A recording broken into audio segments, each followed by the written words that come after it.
Alors celle-là, je l'attendais pas. Mais alors pas du tout. J'avoue même y être allé assez hautain, presque méprisant.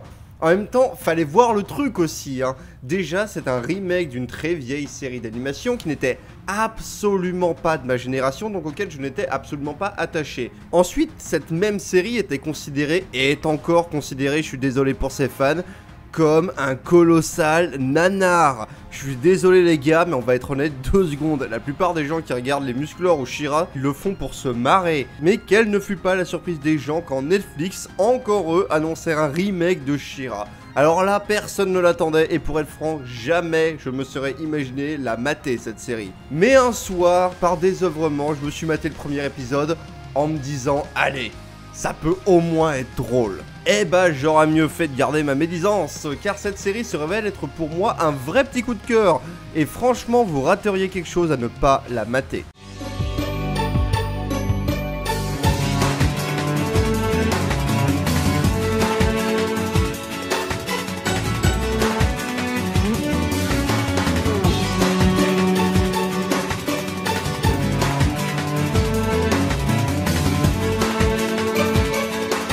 Alors avant de commencer à en parler avec plus de détails, je voudrais commencer par évacuer un détail que je vois souvent revenir sur cette série. J'en ai colossalement rien à foutre des nouveaux designs, et à vrai dire, j'arrive pas à croire que des gens s'en plaignent. Non mais sans déconner, vous croyez quoi? Qu'ils allaient vous remettre les vieux designs? Sérieusement? Vous vouliez vraiment que personne la regarde en fait cette série? Les codes esthétiques ont largement changé et on peut plus sortir un truc aussi kitsch de nos jours. Tiens, on va prendre Scorpia par exemple. Voilà son design originel. Sans déconner, osez me dire qu'il est mieux que le nouveau. Bon, j'avoue, je préfère celui-là, mais c'est du fanart. Bon, voilà un petit détail de réglé, passons à la suite. Alors, She-Ra nous raconte l'histoire d'Adora, une jeune fille qui vit sur le rocher de la peur au sein de la Horde. Oui, les noms respirent la subtilité, je sais. Elle et son amie Catra sont les pupilles de la terrible Ténébra. Encore des noms très subtils, qui les élèvent d'une main de fer. Bref, un jour au cours d'une mission, Adora trouve une épée ancienne et devient She-Ra, une guerrière de 2 mètres de haut avec un costume spécial, on va dire. Putain, c'est tellement kitsch. Mais bref, ce qui compte, c'est que c'est elle la gentille et qu'elle est récupérée par 2 autres gentils que sont Scintilla et Flèche d'Or. D'ailleurs, Flèche d'Or est, attention, l'un des seuls mecs de la série, exception faite du grand méchant. Eh ben on va se concentrer sur les persos féminins, hein. Bon, il récupère Adora en pensant d'abord que c'est une espionne, puis elle devient gentille et décide de les aider à combattre la Horde qui veut visiblement défoncer le monde. Ainsi, à l'aide de ses nouveaux amis, elle va devoir se démerder pour reformer l'Alliance des Princesses, qui est censée protéger le monde. Oui, parce qu'on est dans un monde où la sûreté planétaire est assurée par une bande d'ados et d'enfants et où ça pose aucun problème aux gens. Bon, en tout cas, visiblement, ça marche moyen, hein. Mais bref, les gentils sont bien gentils, hein. Mais là, justement, on va pouvoir parler de la vraie putain de raison de mater cette série. Il faut mater cette série pour ces putains de méchants. Ah, je vous jure, les gentils, tu les oublies très vite face à eux. Alors, on va commencer simple, avec clairement et sans aucune contestation possible, le meilleur personnage de toute la série, à savoir Catra. Le truc, c'est qu'au bout d'un moment, alors que j'avais digéré la première saison, et que j'entamais la suite, j'ai mis un peu tout ça à plat. Et le truc dont je me suis rendu compte, c'est que ce soit au niveau des relations entre personnages, développement personnel ou encore intrigue dédiée, clairement, on a eu au cours de la série un déplacement du personnage principal. Tu commences la série, le personnage principal c'est Adora. Dès la saison 2, le personnage principal c'est Catra. Et merci l'empereur, putain. Clairement, le personnage de Catra et plus généralement le monde des méchants est bien plus intéressant que celui des gentils. Bon, déjà au niveau des designs, il n'y a pas photo. Putain, mais regardez-moi cette pièce, on dirait qu'une licorne a chié sur mon écran. Alors que là, il y a du métal, de la rouille et des pics. Bon, en vrai, c'est bien sûr pour d'autres choses, je m'arrête pas juste sur les designs. Les méchants sont donc intéressants car ils sont traités comme de vrais personnages, dans le sens que certes ils sont méchants, ils le savent et en ont conscience, mais il n'en reste pas moins qu'ils ont chacun une personnalité et un objectif qui n'est pas forcément le contrôle.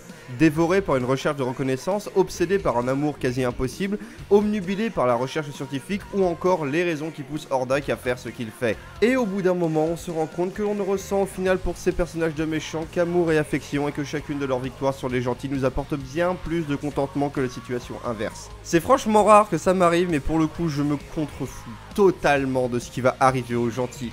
Je dis pas qu'ils sont mal écrits, hein, loin de là, mais juste que comparé à l'écriture bien plus subtile des méchants, ils ne tiennent pas la comparaison plus de quelques secondes. Putain, même Hordak, le grand méchant absolu, qui est juste fait pour que tu le détestes et qu'il ait l'air méchant, on se retrouve à l'apprécier quand il finit par trouver une collègue de travail en la personne de la jeune princesse qui finira par aider la Horde. D'ailleurs, ça permet pour une fois d'avoir une bonne raison de connaître le plan du méchant.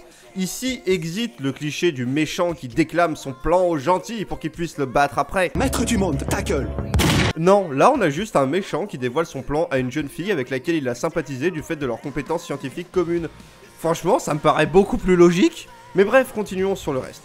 Je dis que les méchants sont vraiment excellents et qu'ils sont la raison de mater cette série. Mais que valent les héros? Eh ben ça dépend. Et ça dépend même beaucoup. On peut très bien avoir du bon perso, bien écrit et très attachant, et du perso insupportable que tu as juste envie de lui écraser la tête à grands coups de caillasse. Tiens, d'ailleurs, vous savez quoi? Pour démarquer tout ce beau monde, on va faire un classement. Alors, dans la team méchant, nous avons Catra, Scorpia, Hordak, Entrapta, Ténébra et la team de figurants.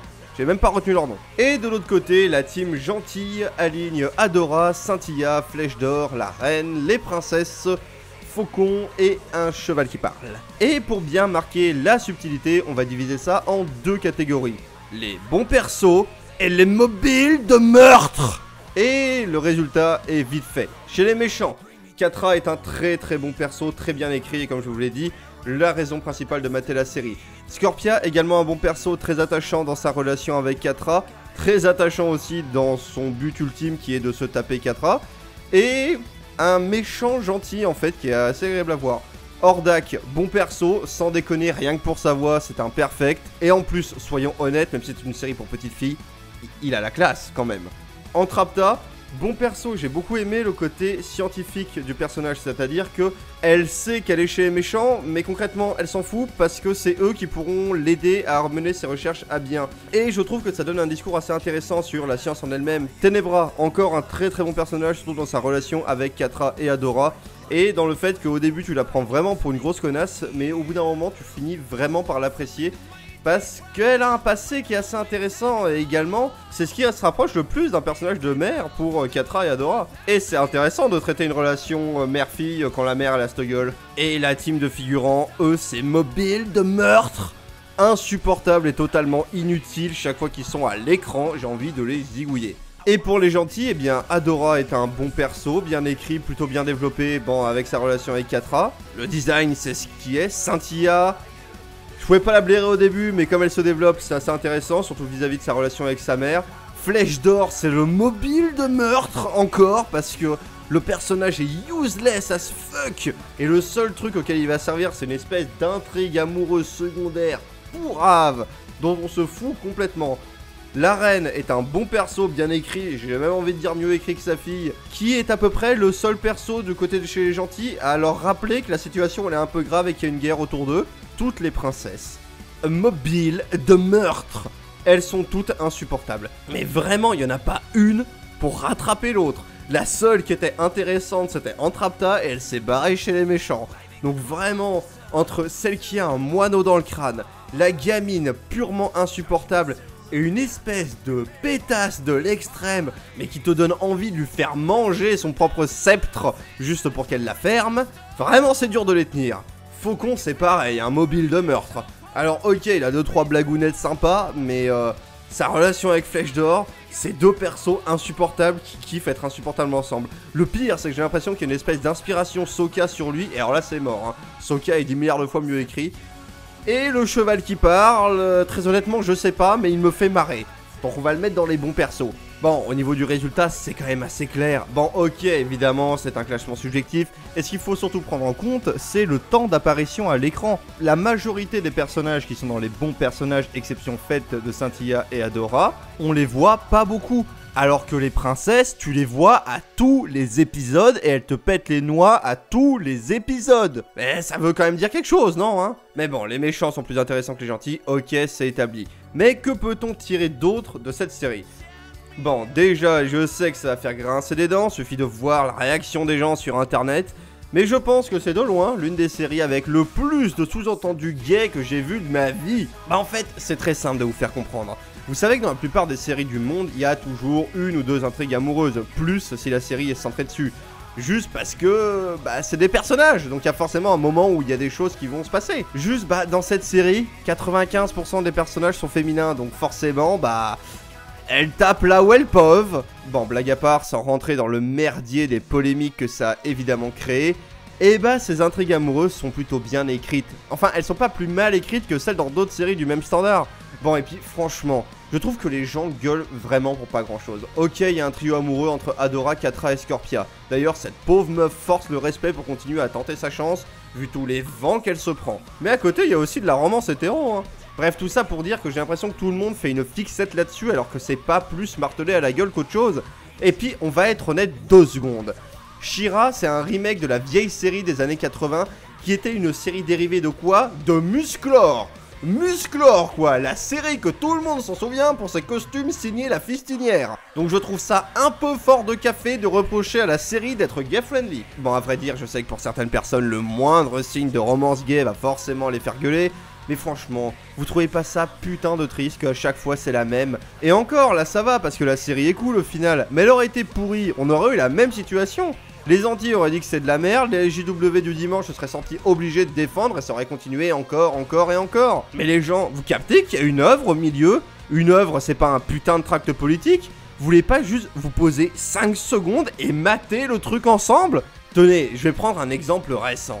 La saison 11 de Doctor Who nous présente un nouveau docteur sous les traits de Jodie Whittaker. La saison 11 de Doctor Who est complètement pourrave. Mais c'est pas la faute de l'actrice, c'est parce que c'est très mal écrit et que ça a perdu le côté conte qui faisait le charme de la série, je trouve. Sauf que la moindre critique de la série à l'époque était d'un côté pris comme une attaque sexiste contre l'actrice, alors qu'il suffit de regarder la série objectivement pour se rendre compte que c'est mal écrit. C'est tout. Il faut pas tout prendre comme une attaque ad nominem contre toutes les féministes de la Terre.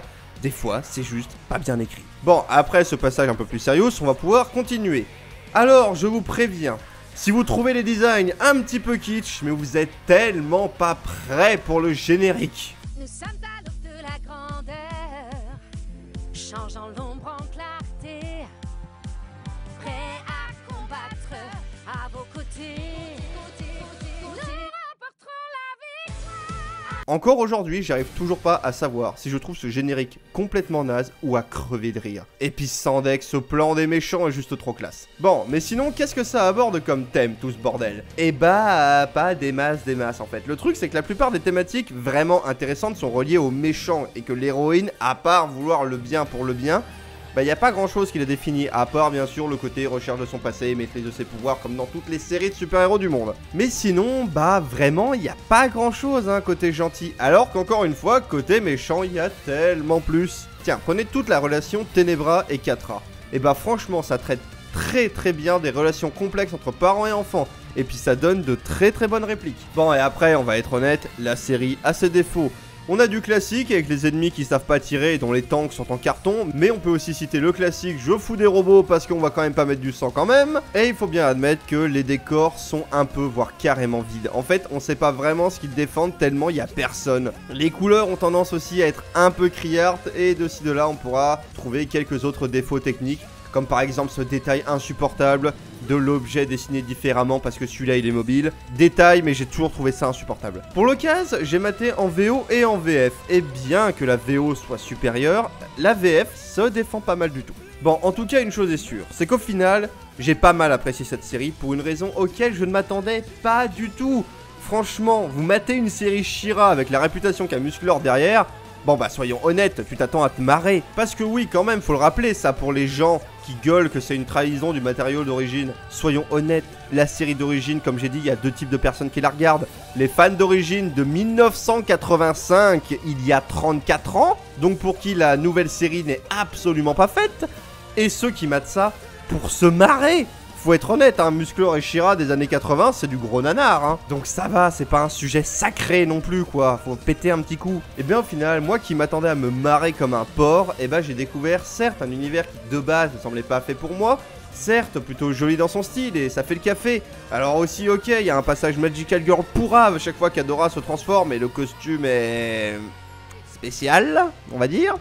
Mais surtout, cette série m'a fait découvrir un groupe de personnages ultra attachants, aux vraies motivations, et surtout aux vrais caractères construits, et pour qui on développe un vrai attachement. C'est juste pas de bol qui soit du mauvais côté. Tout ça pour vous dire...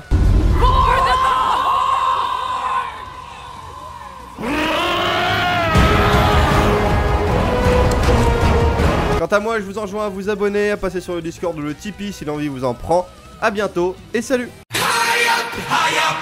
We're riding on high, way over yonder, to the infinite sky.